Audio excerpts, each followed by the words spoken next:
Hello, this is Mike, NoStressMike.com. Okay, now I want to talk about preparing for war.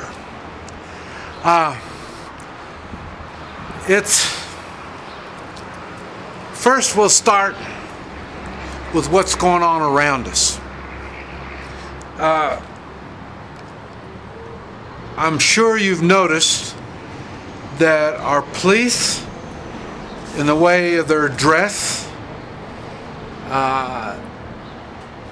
they've changed their uniforms and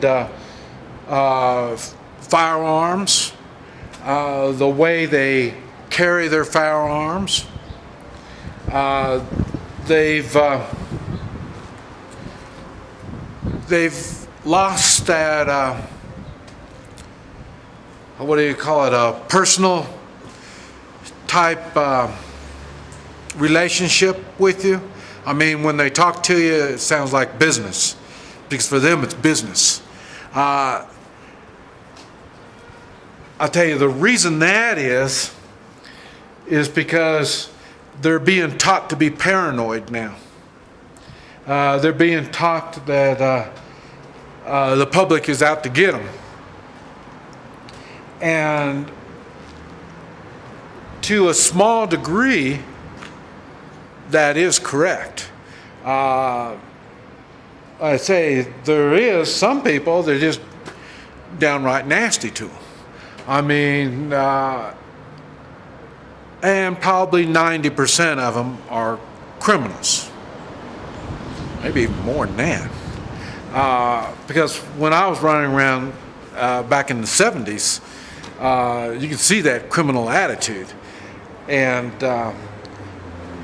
but now they push that attitude.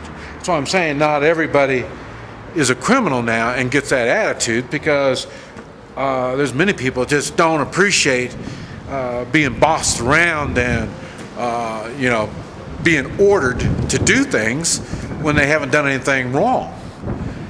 And I can relate to that.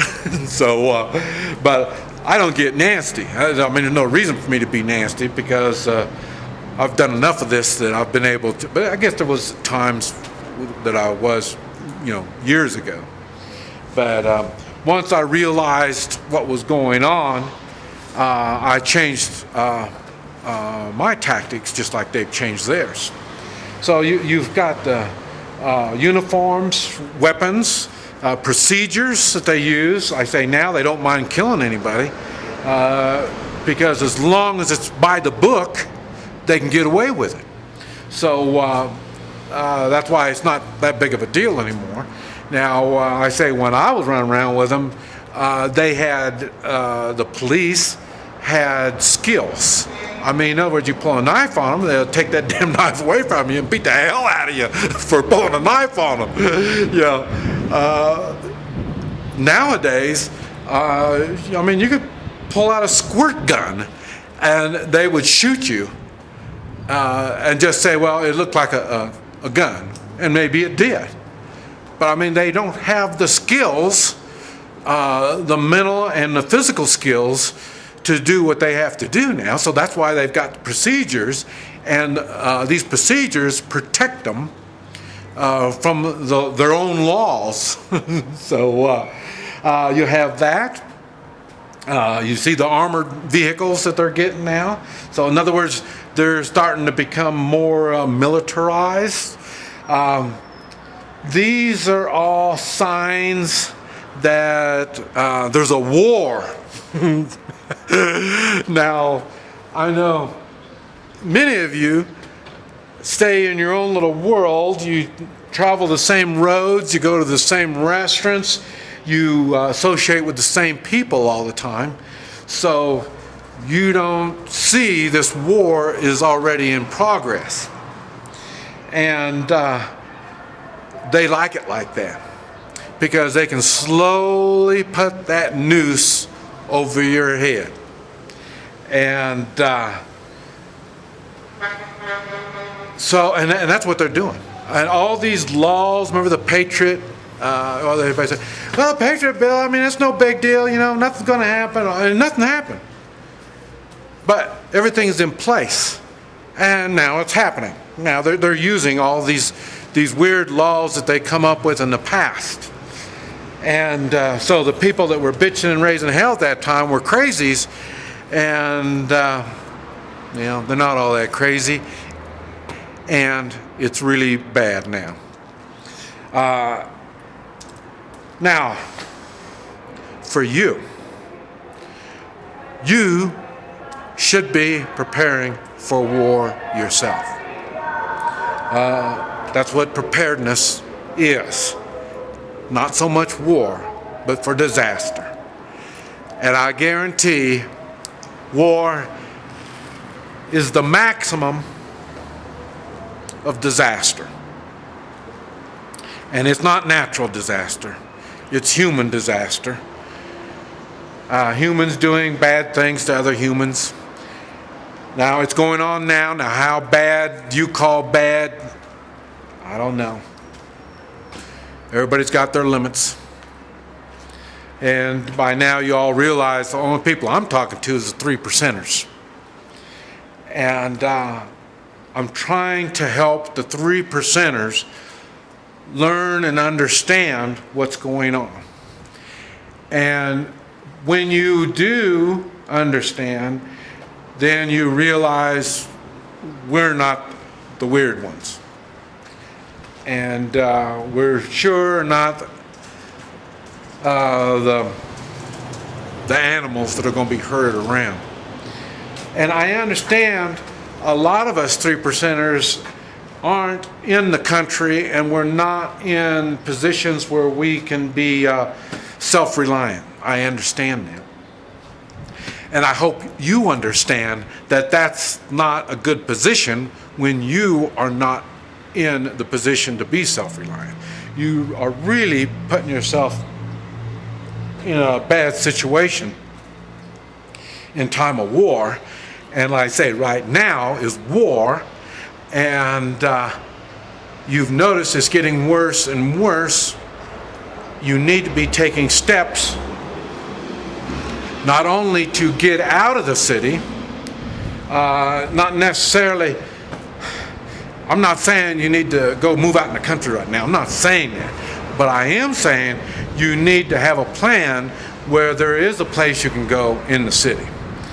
And because all this militia talk I've been saying, that is the future. And they will not let you, these militias, they're not going to let you make your plans later on. You better make your plans now, because when the time happens, it's going to be happening, and that's it. The time's too late. I have people tell me, well, I go to Mexico and I don't ever have any trouble, no problems at all. And like I tell them, all it takes is one problem and you've got problems. And it's going to be very bad problems. Now, the level of how bad it could be is something just like I had on the problems when I was crossing the border. Okay, I lost money on the deal. I mean, but that was a problem. Okay, so that's the minimum problem you're going to have. You'd be lucky if money can get you out of it. And then any other problem could be as much as death. Not only to you, but your family. I'm not talking about Mexico. I'm talking about real life, a problem happening. That's why you are preparing. So you don't have those problems. And when problems show up, you're able to deal with them. It's the same thing. I go through it a lot. I've been able to see these problems before they manifest themselves into a big problem. I'm able to take care of them when they're smaller. But that's all being prepared. And that's what you need to be doing, is preparing. And right now, I think is the time I need to stress the gold and silver. It's very cheap now, very cheap. And I notice already down here they don't do any of this stuff. And I've been helping people now, and I've been using silver. My silver coins is what I've been using to help people down here. Not in bribing, even though once I give them silver, it's a bribe, you know, because I'm not going to give out silver for nothing, you know. So it is a bribe. I've made friends. But I say I've been using up my silver for healing. And so whether you know how to do it or not, you better get some silver, silver coins. And you need gold, and I'm talking more for gold coins for your future. They're going to confiscate and they're going to make gold illegal.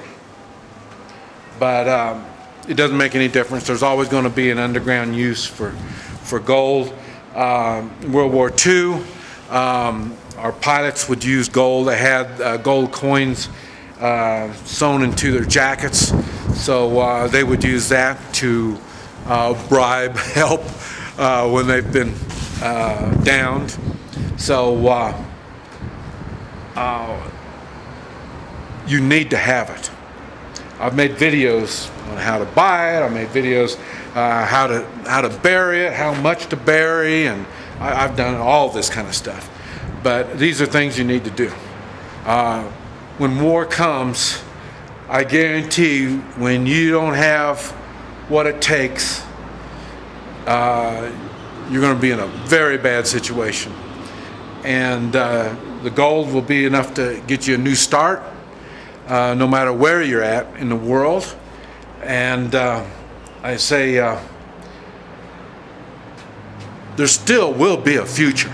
No matter what happens, there will be a future.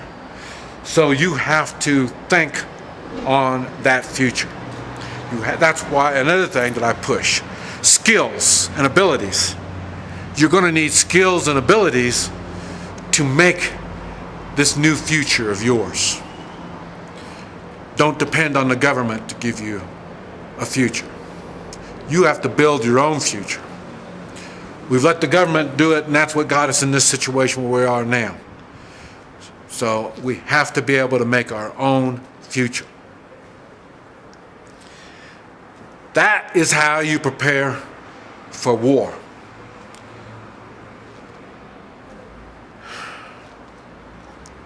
We will need each other to get through this mess. This is Mike, NoStressMike.com.